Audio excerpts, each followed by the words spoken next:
Hello guys, welcome to exam bonus. Dear friends, जैसा कि आपको बताया था, सभी एग्जाम्स के लिए मॉक टेस्ट सीरीज स्टार्ट करने वाले हैं, जिसमें सभी सब्जेक्ट के अलग अलग मॉक टेस्ट होंगे, जिस साथ ही उनको अच्छे से एक्सप्लेन करेंगे, जिससे आप अपनी तैयारी को बेस्ट से बेस्ट बना सकें।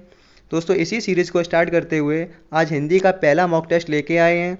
जो ये मॉक टेस्ट आपके सभी एग्जाम्स, चाहे टीचिंग का हो, यूपी पुलिस, यूपीएसआई, लेखपाल, वीडियो, यूपी ट्रिपल एससी या किसी भी एग्ज़ाम जिसमें हिंदी आती है, उन सभी के लिए कॉमन रहने वाला है। तो चलिए दोस्तों, इसे शुरू करते हैं। दोस्तों, अगर आपने अभी तक हमें सब्सक्राइब नहीं किया है तो नीचे दिए गए सब्सक्राइब बटन पर क्लिक करके हमें सब्सक्राइब कर सकते हैं। साथ ही दोस्तों, बेल आइकन पर क्लिक कर दें, जिससे हमारे चैनल पर अपलोड किए गए वीडियो का नोटिफिकेशन आप तक पहुंच सके। चलिए दोस्तों, वीडियो शुरू करते हैं। पहला प्रश्न है, हिंदी दिवस कब मनाया जाता है? तो हिंदी दिवस साल में 2 बार मनाया जाता है। एक होता है राष्ट्रीय हिंदी दिवस, दूसरा होता है विश्व हिंदी दिवस। राष्ट्रीय हिंदी दिवस हर साल 14 सितंबर को मनाया जाता है, क्योंकि 14 सितंबर 1949 को संविधान सभा द्वारा हिंदी को राजभाषा का दर्जा दिया गया था। और विश्व हिंदी दिवस हर साल 10 जनवरी को मनाया जाता है, क्योंकि पहला विश्व हिंदी सम्मेलन 10 जनवरी 1975 को नागपुर में हुआ था। और दोस्तों, 11वां जो विश्व हिंदी सम्मेलन हुआ था वो 2018 में मॉरिशस में हुआ है। अब आपके लिए क्वेश्चन है कि 12वां विश्व हिंदी सम्मेलन कब और कहाँ पर होने वाला है।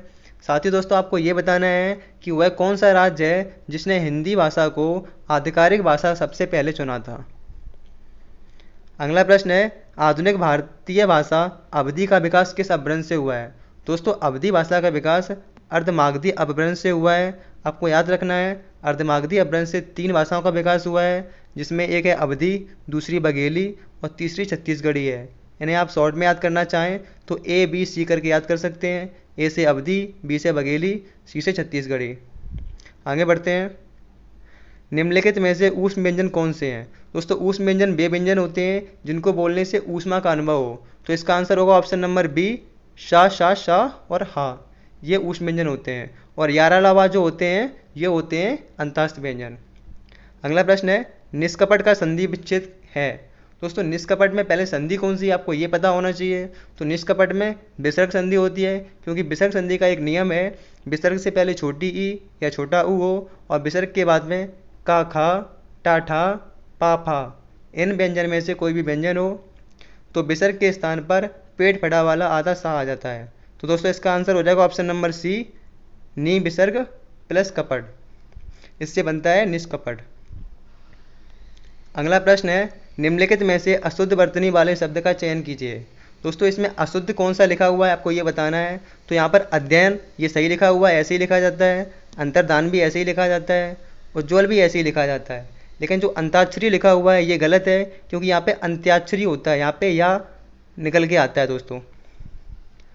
अगला प्रश्न है, हर्ष, विषाद, विस्मय, घृणा आदि भावों को व्यक्त करने के लिए किस विराम चिन्ह का प्रयोग किया जाता है? दोस्तों, हर्ष, विषाद, विस्मय, घृणा आदि भावों को व्यक्त करने के लिए विस्मयादि बोधक चिन्हों का प्रयोग किया जाता है। जैसे हम लोग बोलते हैं अरे वाह, तो जो चिन्ह लगाते हैं वो विस्मयादि चिन्ह होता है दोस्तों।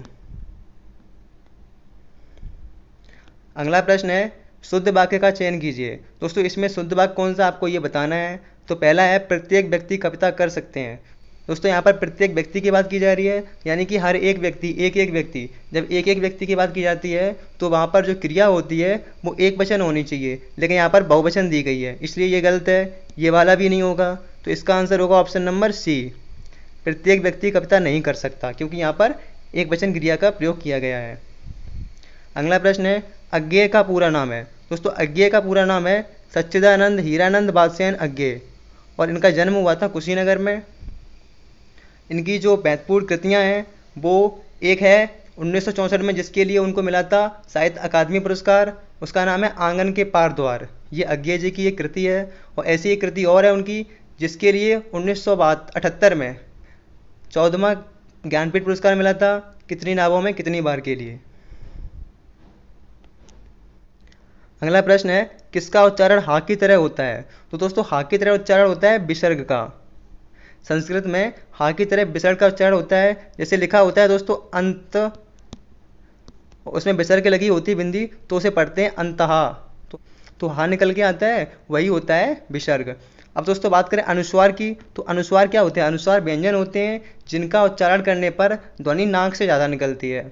जैसे अंग की बिंदी हो गई जाके दोस्तों, तो जो अंग की बिंदी होती है ये होता है अनुस्वार। और अनुनासिक की बात करें दोस्तों, तो अनुनासिक जो होते हैं वो स्वर होते हैं, और इसमें उच्चारण में ध्वनि नाक से कम मुंह से ज़्यादा निकलती है। जैसे हो जाती है दोस्तों चंद्र बिंदी। चंद्र बिंदी जो होती है वो अनुनासिक होती है, और अनुनासिक का ही प्रकार होता है निर्नुनासिक, ये भी ये स्वर होते हैं। अगला प्रश्न है, निम्नलिखित में से कौन सा शब्द सफल का विलोम नहीं हो सकता? तो दोस्तों सफल का विलोम असफल हो सकता है, विफल भी हो सकता है, निष्फल भी हो सकता है, लेकिन कुफल नहीं हो सकता, क्योंकि कुफल का अर्थ होता है दुष्परिणाम, यानी कि बुरा परिणाम। इसलिए इसका आंसर होगा ऑप्शन नंबर सी, कुफल। कुफल सफल का विलोम शब्द नहीं हो सकता।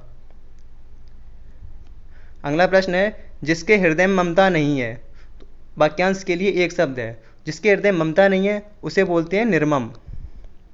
Option number B. अगला प्रश्न है, वर्ष 1955 में गठित प्रथम राजभाषा आयोग के अध्यक्ष थे। बात करें राजभाषा आयोग की, तो दोस्तों हमने एक वीडियो अपलोड किया है भारतीय संविधान की 8वीं अनुसूची से संबंधित करके। उसमें भाषाओं से संबंधित जितने भी प्रश्न बनते हैं उन सभी फैक्ट को उसी वीडियो में इंक्लूड किया है, उनको बहुत अच्छे से एक्सप्लेन किया है, जिसमें राजभाषा आयोग, राजभाषा अधिनियम, राजभाषा समिति, इनके अध्यक्ष कब कौन थे, स्थापना कब हुई थी, कब आए थे, क्यों आए थे, और इनसे संबंधित सभी आर्टिकल्स उस वीडियो में एक्सप्लेन किए गए हैं। अगर आपने उस वीडियो को अभी तक नहीं देखा है तो उस वीडियो को देख लीजिएगा, उसकी लिंक वीडियो के डिस्क्रिप्शन में मिल जाएगी। तो दोस्तों प्रथम राजभाषा आयोग के जो अध्यक्ष थे वो थे बीजी खेर, बाल गंगाधर खेर। अगला प्रश्न है दोस्तों, कौन सा शब्द स्त्रीलिंग है? दोस्तों ऐसे प्रश्न करने के लिए आपको इनका प्रयोग वाक्य में करना होगा। जैसे विभाग, तो यह कौन सा विभाग है, कौन सा निकल के आ रहा है, यानी कि पुल्लिंग का बोध हो रहा है। विनियोग किया गया, किया पुल्लिंग निकल के आ रहा है। विकृति कैसी है, दोस्तों यहाँ पे कैसी स्त्रीलिंग का बोध हो रहा है, तो यहाँ पे हो जाएगा ऑप्शन नंबर सी, विकृति, ये एक स्त्रीलिंग शब्द है। ऐसे ही विरोध किया गया, विरोध किया, तो यहाँ पर पुल्लिंग का बोध हो रहा है। अगला प्रश्न है, डिबिया का बहुवचन होगा। तो डिबिया का बहुवचन होता है दोस्तों डिबियाँ। Option number B.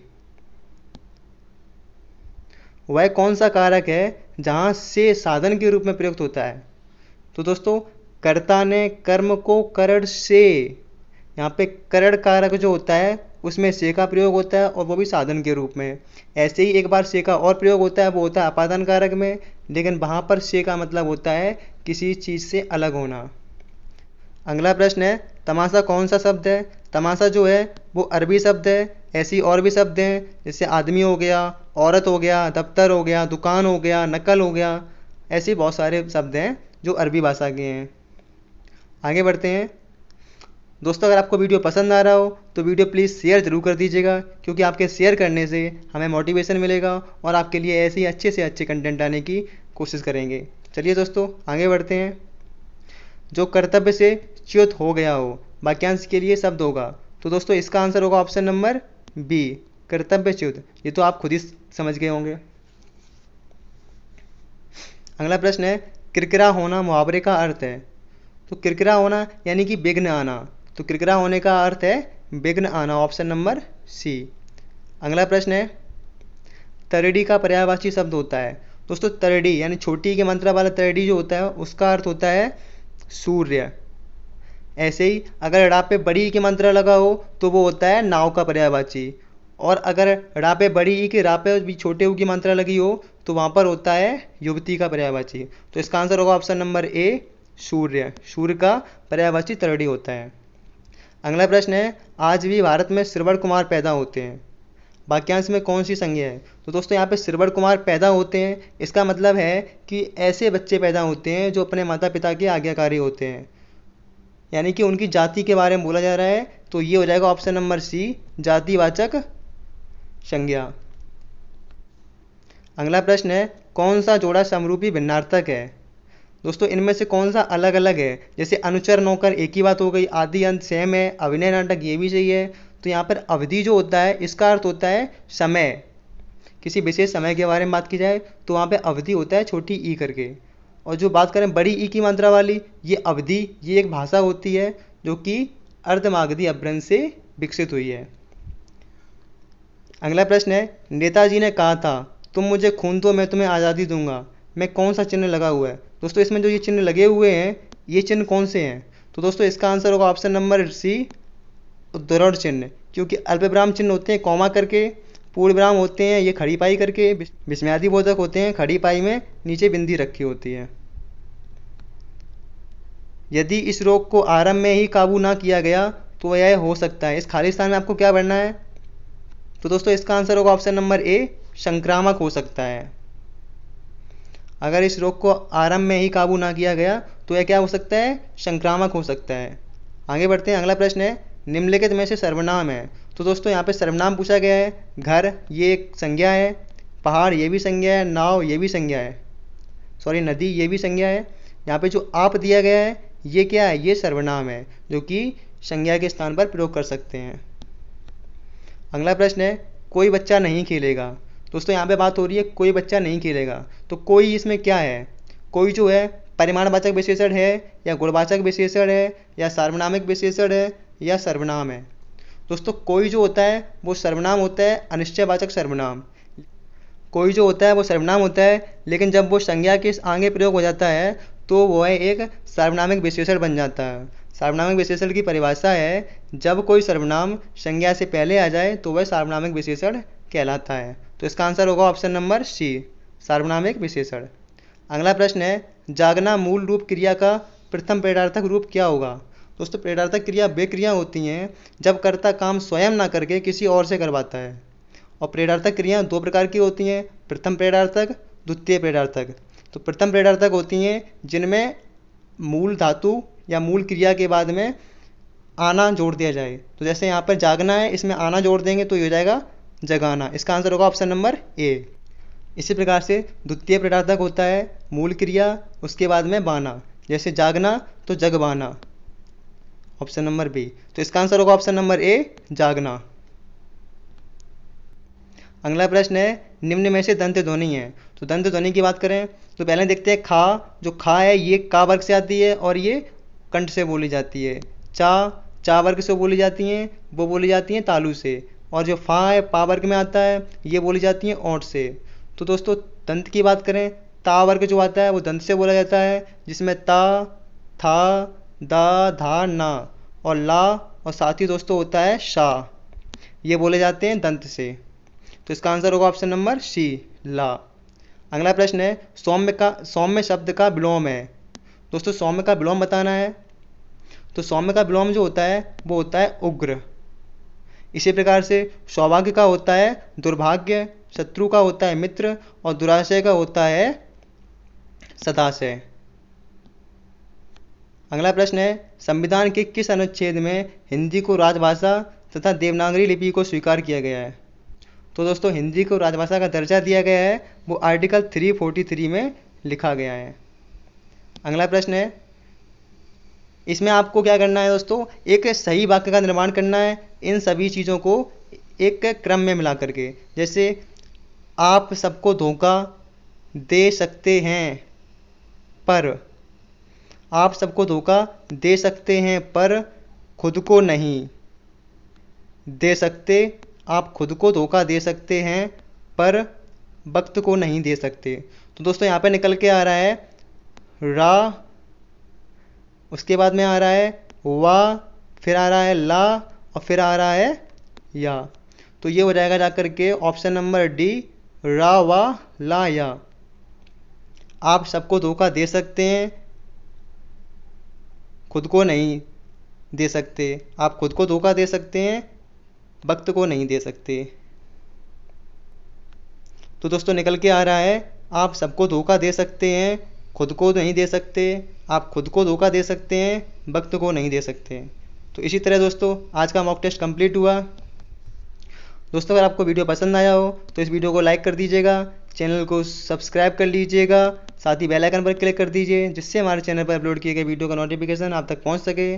और दोस्तों इस वीडियो को अपने दोस्तों के साथ शेयर ज़रूर करना, साथ ही कमेंट करके बताएं आपने कितना अटेम्प्ट किया है, कितना आपका स्कोर रहा है और आपको वीडियो कैसा लगा। तो आज के लिए इतना ही, मिलते हैं अगले वीडियो में। तब तक के लिए धन्यवाद।